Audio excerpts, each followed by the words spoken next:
of living crisis. It's the words we keep hearing loads at the minute. So we are trying to get as many people on the radio here at BBC Radio Newcastle to sort of find out any initiatives that can help us out right here in the North East. And the Cedarwood Trust in North Shields helps thousands of people a year who are living in poverty in and around the Meadowell Estate. And one of the country's most huge increase in the number of people it's helped during the recent cost of living crisis. It runs a food membership scheme where people can take around £16 of food and household goods a week for just £4. All right, so you get your £4 and you get around £16 worth of stuff. It now has 520 people signed up to the scheme and is signing a new member or family up on average every single day. Around 44 people a day come in to use the service. And Cedarwood Trust CEO Wayne Dobson is here earlier to tell me about it. Wayne, it's a great scheme. How did it all start? So we identified from the pandemic that there was a huge level of food insecurity. A lot of people who were living paycheck to paycheck or were living on benefits couldn't access the stores during the pandemic and get the products that they wanted to get, because a lot of people who had the means to do so went out and did that bulk buying and cleared the shelves. Yeah. So there was a lot of people who came to the Cedarwood Centre for supporting basic things that we take for granted, you know, such as milk and bread and baby food and all the things that they wanted to get but couldn't get, which led us to the idea of looking at a food membership scheme where we could recycle food waste that is perfectly edible. Only 10% of all food waste that is edible is recycled in the UK, which is incredible. So what we did is we reached out, set up a network of providers who supply us with these products from all the major supermarkets as well are involved in this. And what happens is people can come along, pay £1 for a membership for a year, and then it's £4 every time they shop. And when they shop, they're taking away about £16 worth of shopping.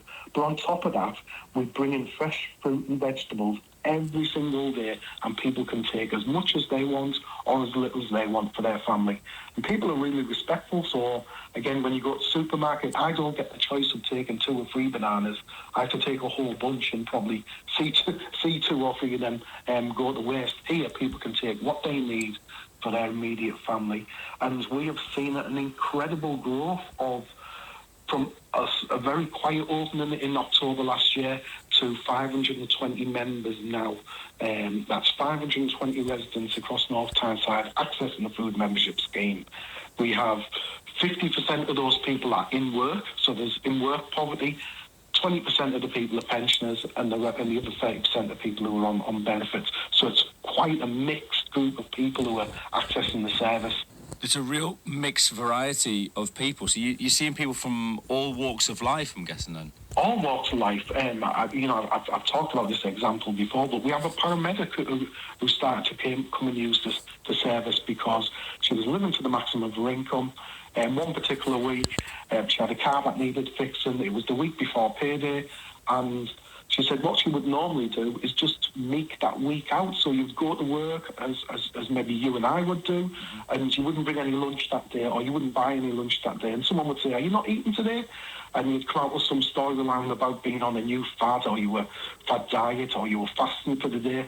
The reality was she wasn't eating because she couldn't afford to eat. And what shocked me was that she was saying to me was that there was days she was going out in that ambulance and she felt faint, she felt unwell in herself of not eating, but she was providing crucial care for other people. Yeah, which is as you say, is just heartbreaking to hear. I mean, Wayne, obviously you are doing incredible things. I mean, I really kind of wish that you weren't in a weird way. I know it's lovely that you're doing it, Wayne. Wish you weren't needed, but the fact is you are needed. You are there. You mentioned obviously, you know, it's food and stuff and the cost of food, but everything else has gone up in life. Even essentials like, I mean, you know, toothpaste. Do you also help with that through the scheme? Yeah, so our food membership scheme, what we identified really quickly and we changed our operation was that it just wasn't food.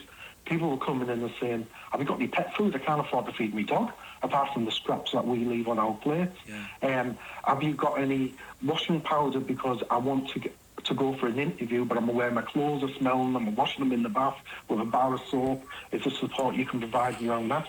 So our Nourish Store provides a whole range of products that support people and supplement their income so that they can go and do that job interview and have the security and confidence that they smell good whilst they're doing it, because all of these things have a detrimental effect that we don't really acknowledge or see. But we all know if you were to go for a job interview and you had to hang your clothes out to dry in an unaired place that might smell a bit feisty, and you might have the answer for climate change, but are you going to get that job at the end of it because the interview panel is so fixated on how you smell? Yeah. I mean, it's something you don't. Well, you hate to think about, don't you? But you're right. If you're not presenting well in the interview, does it just mean that you're not going to get the job, and then a vicious circle? You can't get the job. You've got no money. You can't eat, essentially. Exactly that. And again, it's the energy as well. We've seen the small rise in direct debits, and that small rise. If I was just to give you this one example, we had a lady who comes in regularly, 60-year-old, working, supports a family, looks after them, their children. She works in one of the local stores in North Shields there. £147 normally a direct debit. It went up to £167, and she came in. She said, "Wayne, I'm in shock. That £20 was my bus fare to work. I now have to walk from the Churton ward to North Shields every day because that £20 was my bus fare." That's the real impact.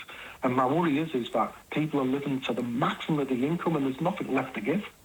Those 250 people who are coming to our food membership scheme who are in work, they're coming to us because what they're saying is they need to put away for the MOT. They need to save for the boiler repair, the insurance, the exhaust falling off, a door lock that doesn't open. All of these things cost money, and unfortunately, it's a choice between giving yourself food and eating, or putting that radiator on, or your central heating on, and heating your house up and staying warm. Yeah. Listen, Wayne, if someone's out there and they really need your help, they're in any of the situations that we've talked about, what can they do? Pop in, come and see us at Cedarwood Trust on Avon Avenue on the Medwell Estate. Check us out on Facebook, check us out on the web as well, www.cedarwoodtrust.com. And again, I would say if there's any businesses out there that want to sponsor a shelf in our Nourish Store and put your products on there that can support people, please do get in touch as well. There you go. That's the brilliant Wayne Dobson, who is talking to me earlier from the Cedarwood Trust in North Shields. Just seeing loads of people joining that food membership scheme. As I say, it's something I really wish didn't exist. I kind of wish that Wayne wasn't doing that. It would be nice if we didn't have to interview him for this show. But it's a reality that people do need those services. And as I say, you heard all the details there. If you did miss anything, do give us a call right here at BBC Radio Newcastle.